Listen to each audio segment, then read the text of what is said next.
Hi class. I wanted to make a short video on the central tendency and the standard deviation.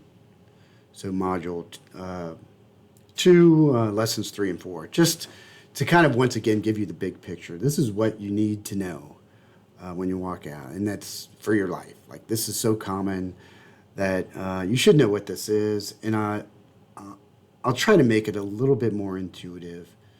It doesn't replace the other videos, but maybe it'll help you. So anyway, what I want to show you here is, let's talk about central tendency. Remember what we're doing. We're trying to find one data point that kind of represents the other data. Okay? Like, do I have a well-performing class? How am I going to know? I got 1,000 students. It would be hard for me to judge. Well, I could take the average, and it would give me one number, and it would say, oh, okay, the average of the class is a 56, and I would say, ooh, maybe I didn't do such a good job teaching, right? So that one number helps me summarize the data. And it's another way to say it is a central tendency. It's a typical value, okay? So a way to think about the mean is it uses all the data points, and you add up all the data points and divide by the number of data points. But it's also the balancing point. So if I have a number line, I've got a bunch of data here that's kind of together and a few out here. Like, the fact that these are far away from the middle, pulls the balance over here. If it's symmetric, of course, then the balancing point's right in the middle. And if it's skewed data, then it's not quite under the peak. All right, it's kind of pulled to the right. The average is the balance, is where this thing's going to balance, right? So that's another way to think about the average, okay? And then the mean, of course, is where 50% of the data is less than this data point, 50% is greater than. So notice that I'm not looking at the data itself. I just count the number of data points. Maybe I have 20 data points. That means 10 of them are down here and 10 are here, and the one in the middle is the median. All right, so you can see that's the difference. Up here, for each value, you add them up, divide by the number. Right, where here you don't add up the values. You're just counting the total number, and then you find the middle. All right, that's the median. And then the mode, of course, is the value that happens the most. And remember what a distribution is. Right, so a distribution is what are the values of the data that's down here. So this data goes from -4 or 3 up to a +5, right? Those are the possible values. And then how often they occur. Here's a peak here, maximum, all right? It looks like the number 3 happens a lot in this data set. That's what the distribution is saying. Oh, I have a lot of 3s, and I have less 4s than I have 3s. Right? It's giving me an idea of what I have. The data point that I have the most of is 0. There's a lot of zeros compared to the rest of the data. All right? So, and the one that has the most is the mode, and sometimes I might want to know that. Like, if I was going to make shoes and sell them to the class, I wouldn't say maybe I can only make one size. So I wouldn't just make the average like a 9.6. I wouldn't sell any.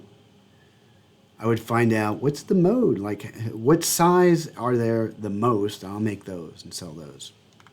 So sometimes it depends on what you want to look at. All right. If it's a bell-shaped curve, all 3 of these fall on the same point, right? So that's the balancing point. It's also the 50-50 point. It's also the most common data point, right? And as it gets skewed, and you'll look at this later, the mode is at the peak, at the maximum, and then the median comes next, where 50-50 is next, and then the mean is pulled to the right with ease. And just wanted to finish up central tendency with, typically when you look at financial data, like the income of a country, you don't use the average. If I want to find what's the average, what's the typical value of income in the U.S., for example, if I did average, every person's salary would be included. So I'd have a lot of lower income earners, but then I'd have ones way out here with Bill Gates and Jeff Bezos. Their salaries would be in there, and it would pool the average to the right. And so that might not be a typical average, a typical value. And so what's often used is the median. All right, 50% of the people make less than that. 50% of the people make more. This is disposable income in Britain. Okay. So usually the median's the best central tendency to use for that. All right, one more thing here is the standard deviation. And what do you need to know? What's important? When someone says standard deviation, first of all, it's a number. It's a number. And it's an indication of how spread out the data is, okay? How much does the data vary? That's what the number indicates, okay? And these are some bell-shaped curves, and it turns out that this distance here where the curve changes that distance is the standard deviation. And from these two curves, you can tell that this data is not as spread out. So that number is going to be less than this number for the standard deviation, okay? Let's look at these two data sets. Which one of those has the larger standard deviation? Well, the standard deviation reflects how spread out the data is. And so the blue is obviously spread out more than the red. The variability, there's large variability in the blue, and the distribution is tighter for the red. So the standard deviation is a number that represents how varied the data is, okay? In this example here, the data is spread out here and not so spread out here. Notice they have the same balancing point, the same mean. This says both medians, this is the 70 is the median, right? 50% of the data, all right? But the top one is spread out more. So if you calculated that, so you're not going to calculate standard deviations. But if somebody says, I have a group of students, ages, 20 to 30, and the standard deviation is, 1 year, that means they're all stacked up somewhere in that range, right? A typical spread. So the last thing I want to emphasize is a little bit about how the standard deviation is calculated, okay? So here I've got looks like 10 data points or so, and the mean is 5. The way that a computer will calculate the standard deviation is it looks at all the data points, calculates the mean, and then it looks at the distances from each data point to the mean, okay? So there's data point, there's 1 here, there's 1 distance here, there's 2 here, 3 here, and then 4, all right? And then it doesn't do this directly, but I want you to think of it like this. It's almost like taking an average of all these distances. That's what the standard deviation is, all right? It's like an average distance from the mean, right? The standard deviation, it's a deviation from what? It's a deviation from the mean. And it's not an average deviation, it's a standard deviation. I'll show you a little bit. Well, just to tell you, like here's the formula. Basically, this is the distance here. This is xi minus the mean, that's the mean.